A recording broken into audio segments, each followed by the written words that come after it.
Hi, I'm Karen Jackson. I live on a Lompoc Housing Corporation development property. My daughter also lives on it, 501 North T Street and 733 North C Street. Is the real owner, John Kukasaki, does he have that property back? Because he's very frail, very elderly. My daughter is out there helping him put doors in and on and doing help on the property, and he's raising the rents, and then he says, in 90 days, the property's going up for auction.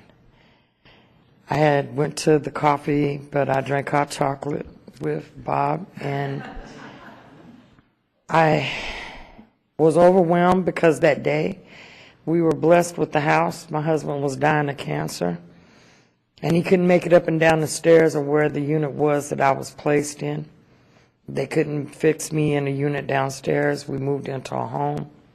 My daughter was coming and helping. In the meantime, the water broke, flooded out her unit, roach infested, bug infested.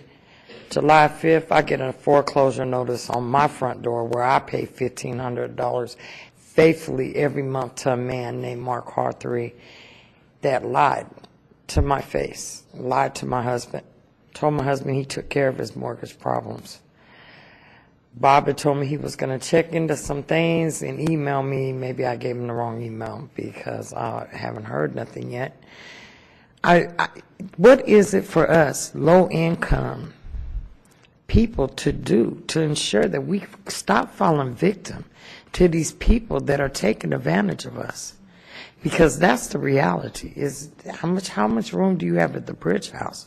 I have 3 beautiful grandchildren. 9th grade already letterman for band at Cabrillo. I have 7th grader going into 7th grade honor roll programs. And now we're having to be uprooted, and then we don't know if they can go to those schools because of the school cuts. They may not bus them to them schools no more.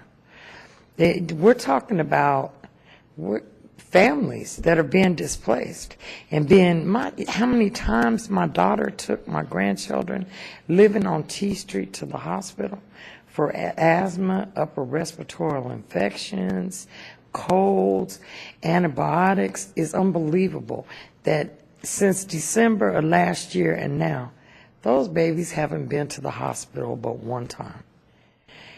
John went in there and looked at the mold, and I'm sorry, he's probably not going to like me to say this. He painted over the mold. My husband was in construction. That mold is so intense on T Street, they need to take that drywall out, put new drywall in.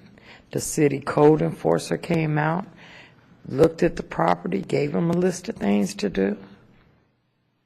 People are running around here with homes that they know that are in foreclosures and apartment buildings, and they're preying on the poor. And do you think it's right, Mayor? I think there's too many questions for me to answer there, but no, it's not right. So probably what I need to do is sit down with you tomorrow and look at the addresses and the information, and then I can give you a better answer. Because there's too many properties for me to remember all the covenants, and I don't have that file with me. But I would. This is my 3rd foreclosure, and to get a rental history is ridiculously crazy. Yeah. Lompoc LHCDC was a joke. You couldn't get maintenance work. You couldn't get anything. Slip the rent under the door at the office at the Holloway building right there. That's what it was. And it was sad. It was sad. It saddens me.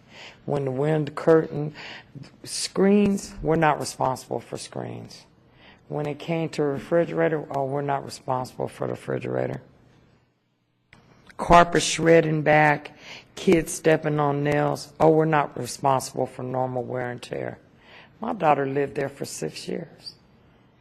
How long is a bad carpet that was placed there probably when the buildings, I know the gas man said that that's the original stove.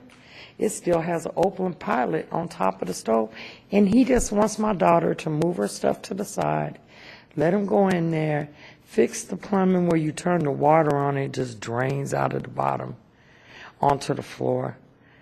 You can see the water damage.